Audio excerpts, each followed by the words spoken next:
Llegué a la fiesta de graduación de mi hija sin avisar y ella mandó a seguridad a echarme. Dijo, ¿quién invitó a este mendigo? Sáquenlo de inmediato. Me quedé en shock al ver a mi propia hija fingir que no me conocía. A la mañana siguiente, me envió un mensaje de texto que lo cambió todo.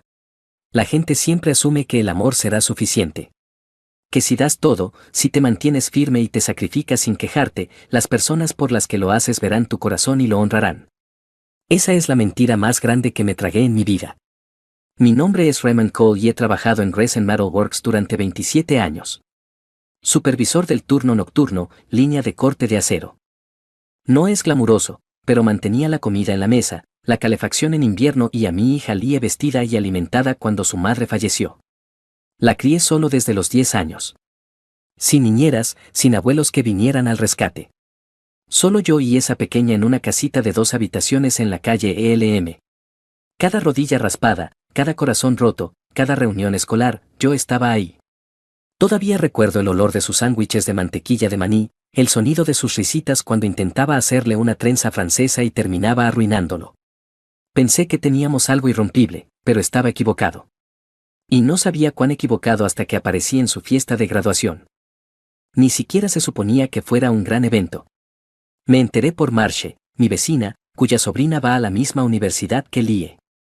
Ray, me dijo, ¿vas a esa fiesta elegante que tu hija dará en el Johnson Hall? Yo no sabía nada al respecto. Lie nunca lo mencionó. Ella dijo que estaría ocupada todo el fin de semana con amigos, pero que me vería la semana siguiente. No pensé mucho en ello, hasta que las palabras de Marche me golpearon de lado. Pensé que tal vez era solo para amigos, le dije. Quizás sin padres. Pero eso me molestó, yo había ayudado a pagar su matrícula cuando las becas no alcanzaban. Pagué el alquiler del apartamento donde vivió los últimos 2 años. Me salté vacaciones, cené sopa enlatada algunas semanas solo para que todo funcionara. Y ahora estaba organizando una fiesta a la que no estaba invitado. Aún así, me dije que debía ser un descuido. Un malentendido. Tal vez ella asumió que yo no querría ir. Así que me arreglé, me afeité, planché mi mejor camisa, la azul que ella decía que resaltaba mis ojos. Conduje hasta Johnson Hall en mi viejo Honda, estacioné atrás y entré con una sonrisa y un regalo bajo el brazo. Le compré una pulsera de oro, nada ostentoso, elegante, de buen gusto, el tipo de detalle que un padre le da a su hija el día en que está más orgulloso. Y por un momento, de pie al borde de ese salón lleno. Sentí que pertenecía allí, hasta que dejé de sentirlo. Ella estaba cerca del escenario, rodeada de chicas con vestidos de diseñador y chicos con sacos colgados del hombro. Risas a su alrededor. Se veía tan adulta, tan diferente de la niña que se dormía sobre mi pecho viendo caricaturas. Di un paso hacia ella, con cautela, pero con esperanza. Entonces ella me vio, la sonrisa se le borró del rostro como si alguien hubiera apagado un interruptor. Sus ojos se entrecerraron, sus labios se curvaron en algo que no era exactamente una mueca. Pero casi.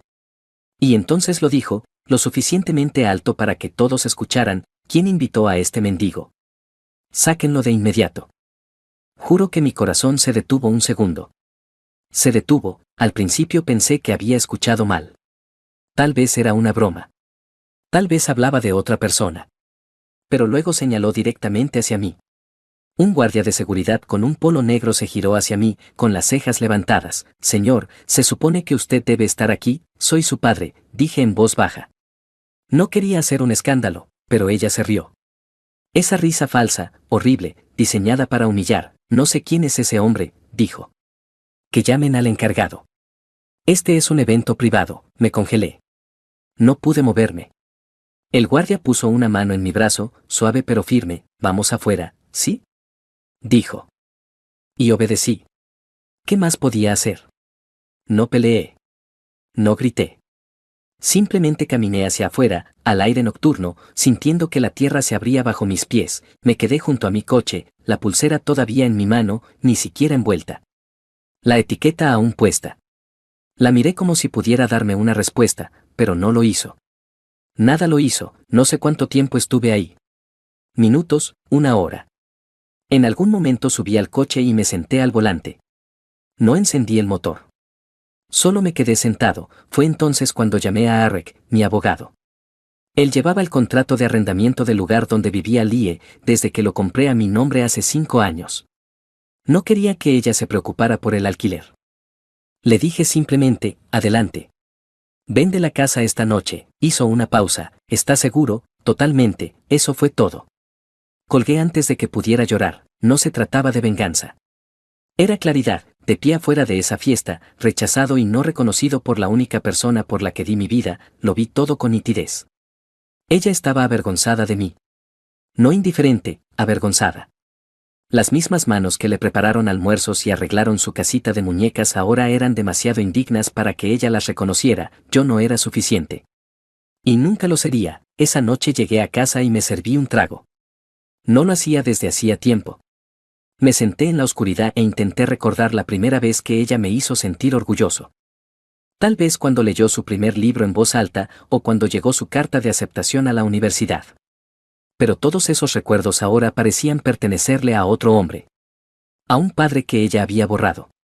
Reescrito, ella aún no lo sabía, pero su mundo estaba por cambiar. No porque yo quisiera lastimarla, sino porque por fin entendí que no le debía comodidad a alguien que solo me devolvía desprecio, y esa fue la noche en que la solté. A la mañana siguiente desperté con un dolor punzante en la cabeza. No por el whisky, aunque tampoco ayudó, sino por el peso de todo derrumbándose a mi alrededor. Mi hija me había deshonrado públicamente. No en silencio o con elegancia, sino con crueldad deliberada. Todavía no estaba enojado. No de verdad, estaba algo peor, insensible. La insensibilidad es el lugar donde la traición va cuando está demasiado cansada para gritar. Caminé por la cocina como un fantasma. Preparé café que no bebí. Abrí el grifo sin necesitarlo. La casa estaba silenciosa. Demasiado silenciosa. Antes era un consuelo. Ahora parecía una tumba. El momento seguía repitiéndose en mi cabeza. Su voz, afilada y distante, llamándome mendigo. Las miradas de la gente, no de preocupación, sino de lástima o peor, de asco. Yo era un chiste no invitado. El hombre que no pertenecía, y entendí en ese instante que había estado aferrado a una versión de Lie que ya no existía. Tal vez no existía desde hacía mucho. Arek llamó a las 9:15 de la mañana en punto. La casa ya está listada, dijo sin rodeos. Hay agentes interesados. Puede moverse rápido si quiere, hazlo, respondí, aún mirando por la ventana hacia la nada.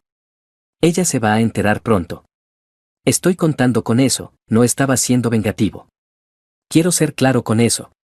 No era venganza. Era recuperación. Recuperar mi vida, mi dignidad, mi lugar.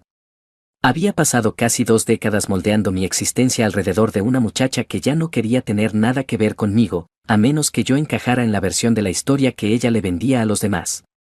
Una versión donde su padre era un piloto que viajaba por el mundo. No un hombre que fichaba tarjeta y volvía a casa con grasa bajo las uñas. Me había convertido en una nota al pie en su biografía, una mentira eliminada para evitar vergüenza. Y cuando la verdad apareció en su mundo brillante, ella la expulsó como si fuera una enfermedad, así que no iba a disculparme por cortar el cordón. Yo cumpliría mis obligaciones. Ella podía pagar alquiler o no. Podía encontrar otro lugar o no. Pero mi casa ya no sería su escenario para fingir. Era media tarde cuando llegó el mensaje. Una sola burbuja en la pantalla, su nombre arriba, papá, lo siento mucho. No quise que pasara así. Solo me paniqué. Les dije a mis amigos que eras piloto. No quería que me juzgaran. Sé que arruiné todo. ¿Podemos hablar, por favor? Me quedé mirando ese texto mucho rato. Mi pulgar sobre la pantalla. Pero no respondí. ¿Qué podía decir sin desarmarme otra vez? No estaba listo para hablar con ella. No después de ser arrastrado por la humillación como un animal muerto en el altar de su reputación, así que, en lugar de responder, reenvié el mensaje a Arek y le pedí que siguiera adelante. A toda máquina, para cuando cayó el atardecer, yo estaba conduciendo frente a la casa. Su casa. Supongo que aún la llamaba así. Era una modesta casa de 2 habitaciones en un buen vecindario. La compré después de su segundo año universitario. Cuando dijo que odiaba los dormitorios y no podía concentrarse. Lloró en el teléfono, dijo que necesitaba su propio espacio para respirar. Lo entendí. Dios sabe que lo entendí, así que retiré un pequeño fondo de jubilación y lo usé de pago inicial. Le dije que estaba a su nombre, pero jamás lo estuvo. Solo quería que sintiera que tenía raíces, un lugar seguro, estable. Ahora, se sentía como un monumento a mi propia estupidez. La observé desde el otro lado de la calle cuando llegó en su coche, sin saber que yo estaba ahí. Bajó, el teléfono pegado a la oreja, caminando de un lado a otro. Su voz se escuchaba por el vecindario, urgente y ansiosa. No sé qué está pasando, decía. No responde. El abogado envió una carta. Creo que está vendiendo el lugar. No, hablo en serio. Tengo 2 días, ¿2 días? Eso era generoso. Sinceramente, al comprador no le importaba. Quería una compra rápida. Dijo que podía cerrar en una semana, pero le di esas 48 horas adicionales porque, a pesar de toda su traición, aún no podía obligarme a ser cruel. Solo necesitaba que se fuera. No solo de la casa, sino de la ilusión. La idea de que podía burlarse de mí, borrarme y aún así disfrutar de la vida que yo le di sin consecuencia alguna. Me fui antes de que pudiera verme. Esa noche, mi teléfono volvió a vibrar. Buzón de voz. Esta vez, ella estaba llorando. Papá. Por favor. No quise hacerte daño. Entré en pánico, ¿ok? Fue estúpido y me odio por eso. No quiero perderte. No vendas la casa. Por favor, lo arreglaré. Le diré a todos la verdad. Solo por favor no hagas esto. No tengo a dónde ir. Eso rompió algo dentro de mí. No la parte que quería perdonarla, no, esa parte llevaba mucho tiempo apagada. Sino la parte que recordaba lo pequeña que era cuando la sostuve por primera vez. Lo frágil que era. El peso de ella en mis brazos la noche en que su madre murió y tuve que explicarle que no volvería. Como Lie me miró con esos ojos grandes y confiados y susurró, «Te quedarás, papi», y yo prometí, sin dudar, que siempre lo haría. Pero anoche no me pidió que me quedara. Me ordenó irme. Les dijo a todos que yo no pertenecía allí, y eso importó. Las repercusiones no fueron solo emocionales, también logísticas. Ella construyó una mentira, y ahora tendría que vivir en las ruinas de esa mentira. La chica que construyó una fantasía había destruido su propia base. La única persona que pensó que siempre la atraparía finalmente la había soltado. Siempre fui su red de seguridad, pero las redes de seguridad no existen para quienes le prenden fuego a la cuerda, y así, me senté en mi porche viendo el sol ponerse, dejando que sus mensajes de voz se acumularan sin escucharlos. No la odiaba, pero tampoco la reconocía. Y tal vez eso es lo mismo. A la mañana siguiente, mi teléfono era una zona de guerra de disculpas y desesperación. 15 llamadas perdidas, 9 mensajes de voz, texto tras texto. Algunos eran solo súplicas, «Papá, por favor háblame. No hagas esto». Otros eran más largos, empapados de pánico y arrepentimiento repentino. Pero el primer mensaje, el que llegó justo después del amanecer, fue el que se quedó conmigo. Mentí porque no quería avergonzarme. Les dije que eras piloto, y cuando apareciste, simplemente entré en pánico. Lo siento. No quise decirlo. Por favor no me odies. Ese fue el que cortó más profundo. No solo por la confesión, sino por la manera casual en que lo describió. Como si toda mi identidad pudiera editarse como una falta de ortografía en su historia. Como si quien realmente soy tuviera que esconderse para que ella pudiera mantener una fantasía que impresionara a sus amigos. Un obrero de fábrica no era suficiente, un padre que trabajaba de noche, llegaba a casa adolorido y nunca faltó a un pago de matrícula no era digno de su estatus social. Ese hombre tenía que ser reemplazado por alguien brillante, alguien admirable, un piloto. Releí el mensaje 6, 7, tal vez 8 veces. Mi pulgar flotando sobre el teclado, queriendo escribir algo, lo que fuera. Pude haber escrito, «Me rompiste, no tenías que avergonzarte, ¿por qué?». Pero no envié nada. Los borré todos uno por uno, porque sabía que ninguna palabra la haría entender lo que había hecho, no solo a mí, sino a ella misma. Cuando amputas a alguien que te ama por orgullo, queda una herida que nunca termina de cerrar. Ella no lamentaba la mentira. Lamentaba que la descubrieran. Y esa diferencia lo cambiaba todo. En lugar de responderle, reenvié su mensaje a Arek, «Asegúrate de que reciba el aviso hoy». «No perdamos tiempo», él respondió 5 minutos después, «Hecho», y así, las ruedas de la consecuencia comenzaron a girar. Sabía que al principio no lo creería. No realmente. Pensaría que era solo un susto, un farol. Después de todo. Siempre fui quien cedía, quien hacía las paces incluso cuando yo era el que sangraba, pero no esta vez, el daño era demasiado profundo, demasiado público, demasiado personal. El momento en que fingió que yo no existía. No, peor, que era un extraño al que quería que expulsaran, no fue solo falta de respeto. Fue una cuchilla, me borró, y ahora estaba desesperada intentando deshacer lo que no podía deshacerse. Esa tarde, Harry confirmó que la inmobiliaria había redactado el acuerdo de venta. Ya había comprador, un joven que compraba y revendía propiedades para vivir. Le gustaba la distribución, la ubicación, el retorno rápido, finalizamos en una semana. Dijo Eric, ella tiene 2 días para desalojar antes del cierre, asentí, aunque él no podía verme, no lo está tomando bien, añadió, apuesto a que no me molesté en preguntar qué había dicho. Podía imaginarlo. Las lágrimas, el regateo, la súbita resurrección del cariño. Papá volvería a aparecer en esos momentos, como un niño que llora por un padre cuando el mundo empieza a desmoronarse bajo sus pies, pero esto no era castigo. Era preservación. La mía, porque amar a alguien que se avergüenza de ti, que miente sobre ti, no es noble. Es traición a uno mismo.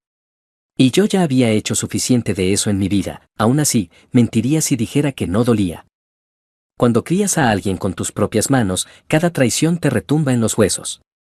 No dejas de amar de un día para otro. El amor es pegajoso. Se aferra incluso cuando ha sido torcido en algo que duele. Recordé la obra de 4º grado donde Lee interpretó a la sirenita. Quería renunciar 2 días antes porque no le gustaba cómo le quedaba su disfraz. Me quedé hasta tarde cosiéndole tela nueva, cuidando que las lentejuelas no le rasparan los brazos.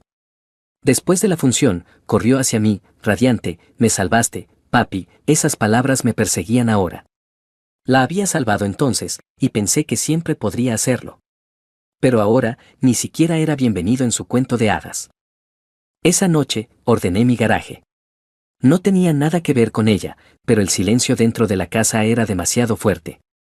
Necesitaba movimiento, propósito, algo para mantener mis manos ocupadas mientras mi mente giraba. Encontré su vieja bicicleta apoyada en la pared del fondo, el marco morado cubierto de polvo. Recordé cuando le enseñé a montar en esa misma bici, corriendo detrás de ella con mis manos en el asiento, gritando, no mires atrás. Solo avanza, sonreí entonces, amargamente. Eso era exactamente lo que intentaba hacer ahora. Avanzar. Pero no era fácil. Esa noche, ella fue a la casa. No la mía, la suya. O mejor dicho, lo que había sido suyo. Esperó afuera hasta que la luz del porche se encendió. La observé desde el otro lado de la calle, estacionado en las sombras. Caminaba de un lado a otro, llamó a alguien. Luego, finalmente, se sentó en los escalones, con las rodillas contra el pecho, luciendo increíblemente pequeña. Por un instante, vi a mi niña otra vez. La que se dormía sobre mi regazo. La que creía que yo podía arreglarlo todo, pero esa niña se había ido. Se había ido hace tiempo. Lo único que quedaba era la mujer que me llamó mendigo, y por eso no salí del auto. No caminé hacia ella. No la abracé. La dejé sentada en la oscuridad que ella misma creó. Porque algunas lecciones no vienen de sermones ni de perdón. Algunas vienen de ver cómo la puerta que cerraste nunca vuelve a abrirse. 2 días. Eso era todo lo que tenía. 48 horas para empacar sus ilusiones y abandonar el lugar que una vez llamó hogar. La ironía no se me escapaba. La misma pared que usó como andamio para construir su identidad falsa ahora la empujaría hacia afuera. Jugó a ser adulta en un lugar que yo construí con manos cansadas y sueldos ajustados. Pero cuando llegó el momento de mostrar gratitud, solo mostró desprecio. Ahora que sus mentiras se derrumbaban, aprendería lo que significaba sostenerse sola sin las muletas del sacrificio de otro. No era crueldad. Era necesidad. Había pasado demasiados años amortiguando sus errores en nombre del amor. Pero el amor sin responsabilidad se convierte en una muerte lenta para quien lo entrega todo. Y yo estaba cansado de morir a pedazos. Cuando pasé por la casa a la mañana siguiente, las persianas estaban cerradas. Sin luces. Un cartel de se vende había sido colocado, firme y llamativo sobre el césped. Sabía que para la mayoría no era gran cosa, esa pequeña casa de 2 habitaciones en Echo Lane. Pero para mí, había sido un acto de devoción. Trabajé todos los fines de semana el verano en que ella se mudó solo para cubrir los impuestos y el mantenimiento. Llené ese lugar con muebles, cortinas, incluso los electrodomésticos pequeños que ella decía que le faltaban. Mis amigas tienen máquinas Nespresso, dijo una vez sin pensar, sin darse cuenta de que yo hacía café con una tetera de $10 y café instantáneo.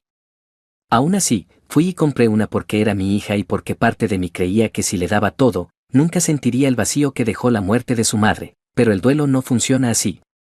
El amor tampoco. Recibí una llamada del corredor de bienes raíces antes del almuerzo. Podemos cerrar el jueves, dijo. Solo quería confirmar que para entonces ya estará fuera, ya fue notificada, dije con frialdad. ¿Aún está allí?, respondió. Creo que está empacando. Hay algunas cajas en el porche, no respondí enseguida.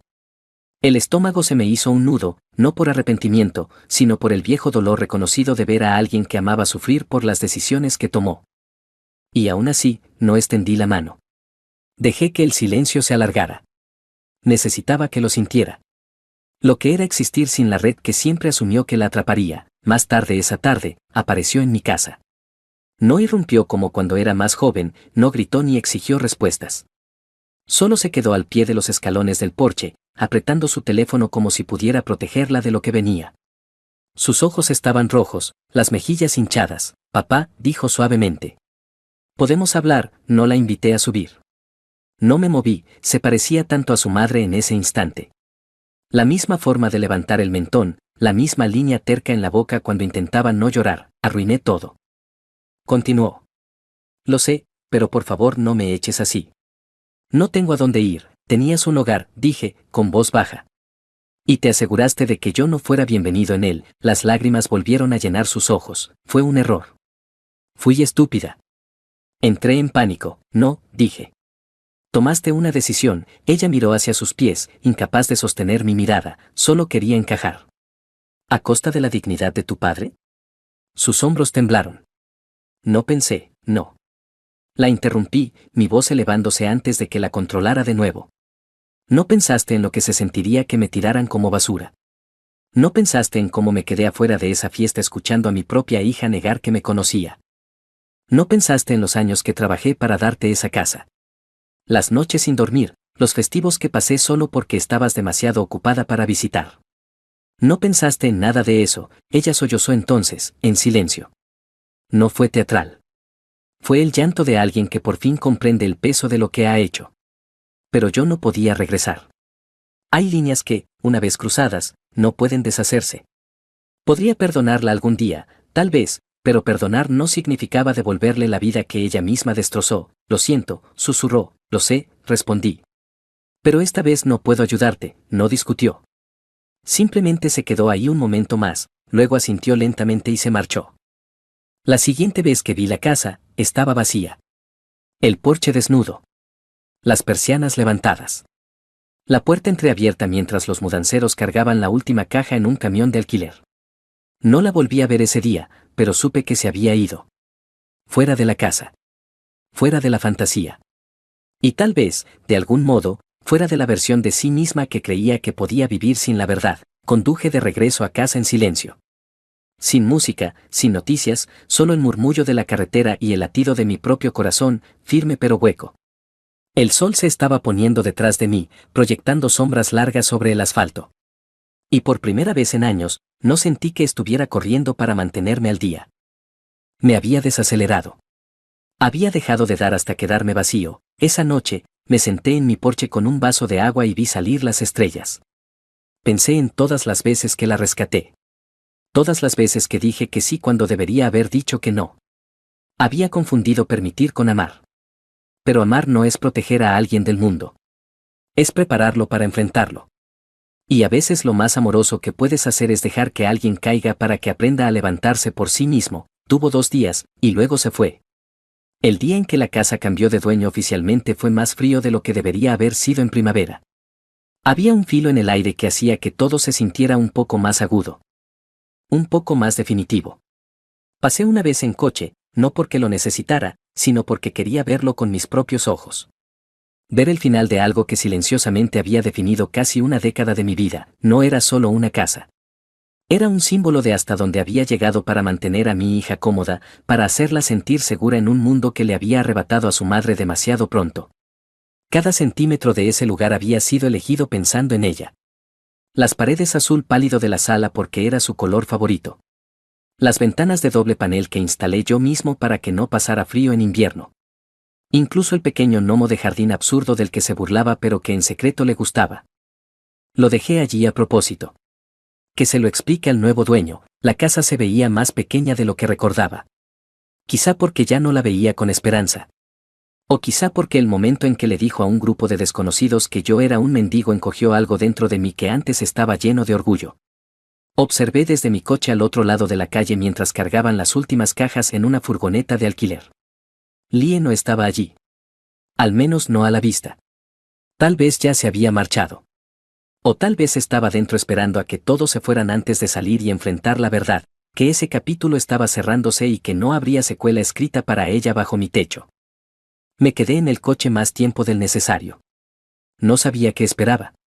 Tal vez algún signo de que lo entendía.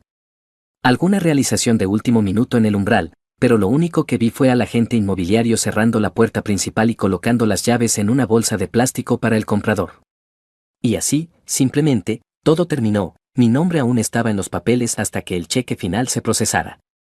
Pero el espíritu de ese hogar, mi amor envuelto en paneles de yeso y linóleo, ya se había ido.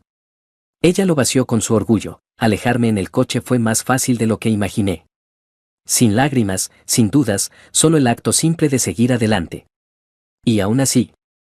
El silencio dentro del coche zumbaba con recuerdos. Recordé su fiesta de cumpleaños número 8 en la primera casa que alquilamos después del funeral. Yo mismo hice el pastel, torcido y con demasiada crema, y ella me dijo que era el mejor que había probado. Deberías abrir una pastelería, papi, dijo con la boca llena de chispitas, y le creí, no porque el pastel fuera bueno.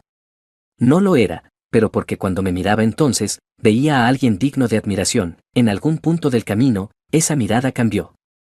Empezó a verme como una carga, un ancla, algo que debía esconderse cuando venía visita. Conduje hasta que el sol cayó y el cielo se volvió de un púrpura amoratado. No quería ir directo a casa. No estaba listo para el silencio. En su lugar, estacioné en el mirador de la Ruta 17, el que solía encantarle cuando estaba en la secundaria. Solíamos venir aquí después de las reuniones con profesores o de los largos viajes de regreso de las competencias de natación. Ella se sentaba en el capó del coche, piernas colgando, contándome sobre sus clases, sus amigos y sus sueños. Quiero ser grande, me dijo una vez. No famosa, solo grande, como alguien a quien la gente respeta. Recuerdo haber asentido, despeinándole el cabello, y diciendo, entonces nunca olvides quién eres, incluso cuando llegues allí. Creo que sí lo olvidó. O quizás simplemente reescribió la historia hasta que ya no quedaba espacio para el hombre que la crió con horas extra y fideos instantáneos. Mi teléfono vibró justo antes de que volviera a encender el coche. Otro mensaje de ella, me mudé. Dejé las llaves en el buzón como dijo tu abogado. Solo. Desearía que no hubiera terminado así. Te extraño, lo leí sin sentir nada. No porque no me importara, sino porque no podía permitirme sentir. Extrañar a alguien es fácil. Honrarlo es más difícil. Y por todos sus remordimientos ahora, yo no podía olvidar la expresión en su rostro cuando eligió humillarme en lugar de decir la verdad. Esa mirada, esa elección, quedaron grabadas en mí como una cicatriz. No respondí. No quedaba nada por decir. Esa noche, me senté en la sala con las luces apagadas, mirando cómo las sombras se alargaban sobre el piso. La casa se sentía de repente demasiado grande, como si todos los ecos que intenté llenar regresaran para burlarse de mí. Pensé en cómo se habría sentido que ella apareciera un día sin avisar solo para decir gracias, para sentarse frente a mí en la mesa de la cocina y reírse de lo mal que hago el té. Pero esa fantasía era tan falsa como la que les vendió a sus amigos. Ambos habíamos estado fingiendo de distintas maneras, y ese fingimiento por fin se había derrumbado. Me serví un trago, solo agua esta vez, y lo alcé en un brindis silencioso y privado. A dejar ir, susurré, y lo dije en serio, la última puerta se había cerrado.